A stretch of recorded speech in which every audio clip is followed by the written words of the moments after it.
Hello friends, I'm Harish Demla from Accurate Fortune Astrology। दोस्तों आज हम आपको बताएंगे यदि सूर्य देव वर्गो असेंडेंट के फर्स्ट हाउस में बैठ जाएं, यानी असेंडेंट में ही बैठ जाएं, तो हमें क्या फल देंगे। देखिए दोस्तों, सूर्य देव 12th हाउस के लॉर्ड हैं वर्गो असेंडेंट में, यानी कि कन्या लगन में सूर्य देव 12वें घर के मालिक हैं। और 12वां घर किन चीज़ों को दर्शाता है। 12वें घर से हम देखते हैं व्यय, एक्सपेंस। मॉनेटरी एक्सपेंस की बात नहीं हो रही यहाँ पर, कोई भी एक्सपेंस, कोई भी खर्चा, आपकी रिलेशनशिप का खर्चा, आपकी लव लाइफ का खर्चा, आपके पैसों का खर्चा, आपके शरीर का खर्चा, आपकी मेहनत का खर्चा, आपकी बीमारियों का खर्चा, आपकी हॉस्पिटल के एक्सपेंसेस का खर्चा, आपकी एनर्जी का खर्चा, ये सब चीज़ें जो भी हमारी लाइफ से कनेक्टेड हैं, उसका जो खर्चा है, व्यय है, वो 12वें घर से ही देखते हैं। 12वें घर में शुक्र देव एग्जॉल्ट हो जाते हैं, लेकिन शुक्र देव भी शुक्र से रिलेटेड आपकी चीज़ों का खर्च करवाते हैं, यानी लग्जरियस का खर्च करवाते हैं। और शुक्र से हम अपनी बॉडी की एनर्जी देखते हैं, उसका भी व्यय हो जाता है सेक्स सेंसुअलिटी के थ्रू। तो 12वां घर तो खर्चे का ही घर है, और 12वां घर बहुत ही डिस्टेंट हाउस है, दूर का घर है। यहां से हम देखते हैं इमेजिनेशन, ड्रीम वर्ल्ड, सॉलिट्यूड, अकेलापन, हॉस्पिटल्स, असाइलम्स, पागल खाने, जेल, और वो सब जगहें जो अकेली हैं, जहां इंसान बिल्कुल अकेला हो जाता है, वो 12वां घर है। 12वें घर का संबंध फॉरेन लैंड से भी है, क्योंकि फॉरेन लैंड पे भी अगर आप चले जाते हो तो आप बिल्कुल अकेले हो जाते हो, अपने संबंधियों से, अपने देश से कट जाते हो। तो ये 12वां घर बहुत ही पावरफुल हाउस है। और 12वें घर का लॉर्ड कन्या लगन में सूर्य है। अब सूर्य कन्या लगन का तो मित्र है, यानी कि बुध का मित्र है, लेकिन है 12वें घर का लॉर्ड। 12वें घर से जितनी भी चीजें आती हैं, चाहे वो एक्सपेंस हो, चाहे वो सॉलिट्यूड हो, अकेलापन हो, ड्रीम वर्ल्ड हो, इमेजिनेशन हो, हॉस्पिटल हो, फिकल माइंडेडनेस हो, फॉरेन कंट्रीज हो, इन सब की एनर्जी आपके लगन में आ गई, यानी कि फर्स्ट हाउस में आ गई। फर्स्ट हाउस क्या है? हमारी पर्सनालिटी है। तो जब पर्सनालिटी में ये चीजें आ जाएंगी तो हमें इन चीजों के फल तो बुरे मिल सकते हैं।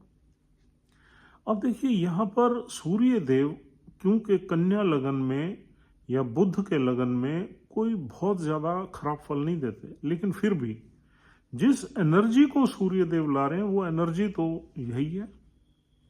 तो यहां पर ऐसा ही होगा।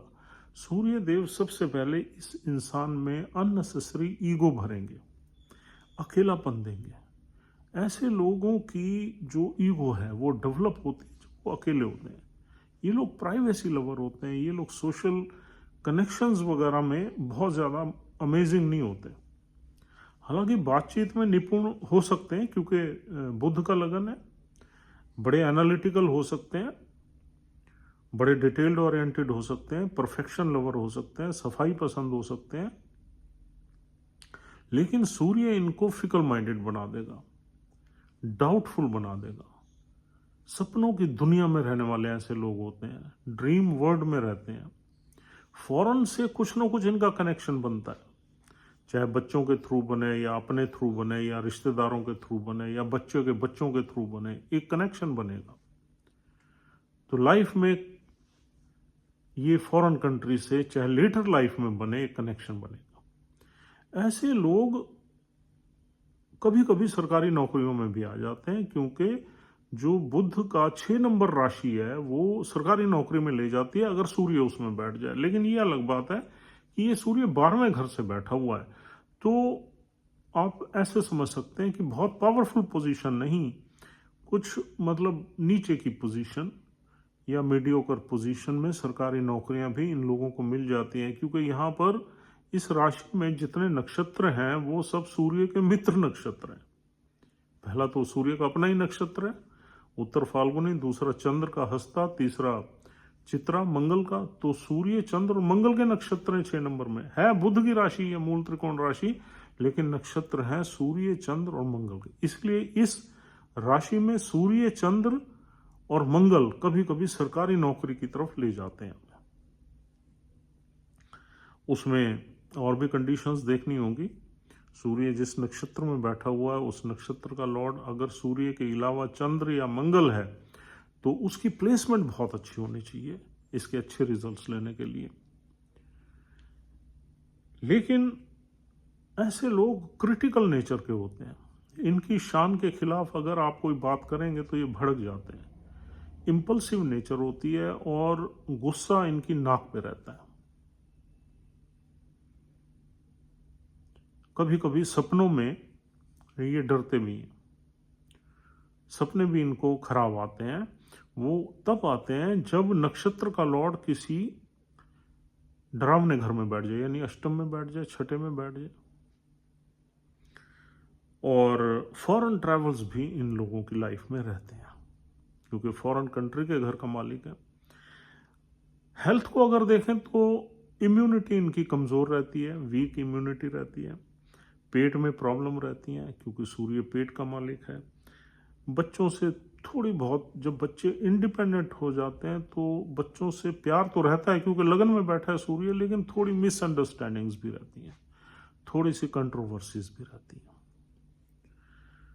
और सूर्य हमारी आत्मा का कारक है। ये लोग आत्मिक रहते हैं, वैसे काइंड हार्टेड रहते हैं, लेकिन थोड़े से इनको सबकी बातें सूट नहीं करती, थोड़ा सा गुस्सा इनको जल्दी आ जाता है। इंटेलिजेंट रहते हैं, इंट्यूटिव रहते हैं, इमेजिनेटिव रहते हैं, थोड़े स्पिरिचुअल माइंडेड भी रहते हैं। थोड़ा सा कुछ ना कुछ इन पे 12वें घर यानी कि स्पिरिचुअलिटी का प्रभाव रहता है, कुछ डिवाइन ब्लेसिंग भी रहती है। और बीमारी के कारण कभी कभी इनको लाइफ में हॉस्पिटलाइजेशन का भी योग बनता है। और अकेलेपन का एहसास तो रहता ही है इनमें, अंदर से कभी कभी अकेले फील करते हैं और बड़े डिप्रेसिव हो जाते हैं। लेकिन फिर भी ये प्लेसमेंट इतनी बुरी नहीं है क्योंकि सूर्य देव बुध देव के मित्र हैं, और यहाँ पर नक्षत्र जितने भी हैं वो सूर्य देव के मित्र नक्षत्र हैं। तो ऐसे लोगों की लाइफ अच्छी ही रहती है, लाइफ में आगे बढ़ते हैं, लेकिन थोड़े एक्सपेंसिव नेचर के होते हैं। अपने ऊपर, बच्चों के ऊपर, ट्रैवल्स के ऊपर इनके ज़्यादा खर्चे रहते हैं। इंटरनेशनल ट्रैवल्स में भी काफ़ी खर्चा कर सकते हैं ये। इनके बच्चे बाहर सेटल हो सकते हैं। और आगे हम देखते हैं इस सूर्य की दृष्टि 7th हाउस पे पड़ती है। 7th हाउस हमारे स्पाउस का घर है, वहाँ 12 नंबर राशि है, गुरुदेव की राशि है। देखिए, बुध और गुरु ये बहुत कंपैटिबल नहीं है planets, they are not friendly planets. Guru की प्लेसमेंट अच्छी ही होनी चाहिए इस चार्ट में, तभी जाके इनकी मैरिटल कंपैटिबिलिटी बनती है। सूर्य की दृष्टि यहाँ बहुत ज़्यादा अच्छा प्रभाव नहीं डालती क्योंकि सूर्य 12वें घर का लॉर्ड है और कुछ ना कुछ रिलेशनशिप में मिसअंडरस्टैंडिंग्स देखने को मिलती है। अब यहाँ पर दोस्तों देखते हैं नक्षत्र। यहाँ सूर्य देव अगर उत्तर फाल्गुनी नक्षत्र में बैठ गए तो आदमी को कैरियर से रिलेटेड कुछ अच्छे फल मिल सकते हैं, कुछ सरकारी या सरकारी जैसी नौकरी में आदमी सेटल हो सकता है, स्टेबल नौकरी में। लेकिन नौकरी में भी उसको अपने बॉसेस से थोड़ी सी परेशानियां रहेंगी। कभी कभी बॉस अच्छे मिलेंगे, कभी कभी बॉस खराब मिलेंगे, डिपेंडिंग ऑन द नक्षत्र प्लेसमेंट, नक्षत्र लॉर्ड प्लेसमेंट। जिस नक्षत्र में सूर्य देव बैठे हुए हैं उस नक्षत्र का लॉर्ड अगर खराब बैठ गया तो फिर हमें बॉसेस खराब मिलेंगे, और नहीं तो ठीक बॉसेस मिलते हैं। और दूसरा नक्षत्र यहां मिलता है चंद्र, हस्ता नक्षत्र, चंद्र का नक्षत्र है।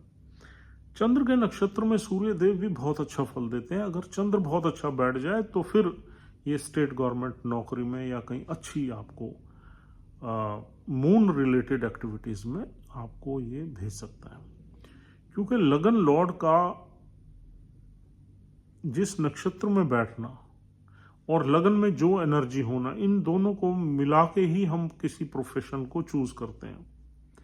अगर लगन लॉर्ड, अगर सूर्य देव चंद्र के नक्षत्र में, और चंद्र सपोज 9th हाउस में एग्जॉल्ट करके बैठ गया 1 डिग्री से 5-6 डिग्री के बीच में, तो बहुत अच्छे फल मिलेंगे।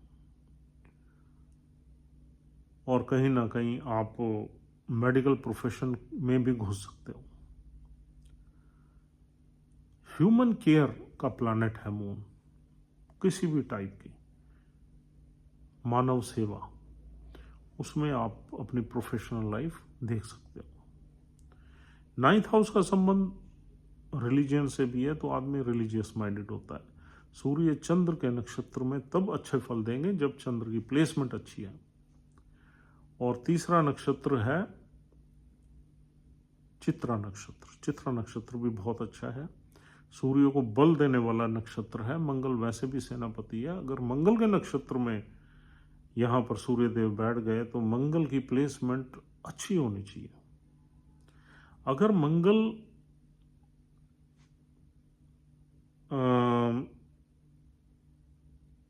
मंगल एग्जॉल्ट करके ही बैठ जाए तो बहुत ही अच्छा हो जाएगा। 5वें घर में 6, 7, 8, 9, 10, 5वें घर में मंगल की 10 नंबर राशि है। अगर मंगल 10 नंबर राशि में बैठ जाए तो बहुत ही अमेजिंग फल मिलेंगे। हालांकि मंगल बुध के कन्या लगन में मारक प्लैनेट है, लेकिन मंगल अगर एग्जॉल्टेड साइन में बैठ जाए तो ये बहुत अच्छे फल देंगे। और सूर्य मंगल के नक्षत्र में भी बहुत कंफर्टेबल हैं, दोनों ही अग्नि के प्लैनेट्स हैं। तो चंद्र के नक्षत्र में सूर्य थोड़ा सा आदमी का चिड़चिड़ा स्वभाव देते हैं, क्योंकि वो वाटर साइन है और वाटर का नक्षत्र है। हालांकि 6 नंबर तो अर्थ साइन है, बड़ा स्टेबिलिटी का साइन है। तो फिर भी सूर्य अगर उत्तर फाल्गुनी में है तो बहुत अच्छे हैं, चंद्र के नक्षत्र में तब भी अच्छे हैं, और मंगल के नक्षत्र में भी अच्छे प्रभाव दे सकते हैं अगर इनकी प्लेसमेंट, नक्षत्र के लॉर्ड की प्लेसमेंट किसी ऑस्पिशियस हाउस में हो। जैसा घर होगा वैसे फल मिलेगा, सिंपल सी थ्योरी है। घर अगर मीडियोकर होगा, मीडियोकर फल मिलेंगे। घर अगर बहुत ऑस्पिशियस होगा, बहुत ऑस्पिशियस फल मिलेंगे।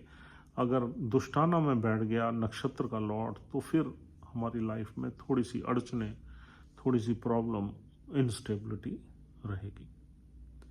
बहरहाल सूर्य लगन में 12वें घर का प्रभाव जरूर लाएंगे, जो कि हमने आपको बताया है। मेजरली वो हमारी पर्सनालिटी ट्रेट्स होंगे। तो दोस्तों, आज की वीडियो में इतना ही। उम्मीद करता हूँ ये डिस्कशन आपको पूरे अच्छे से समझ में आ गई है।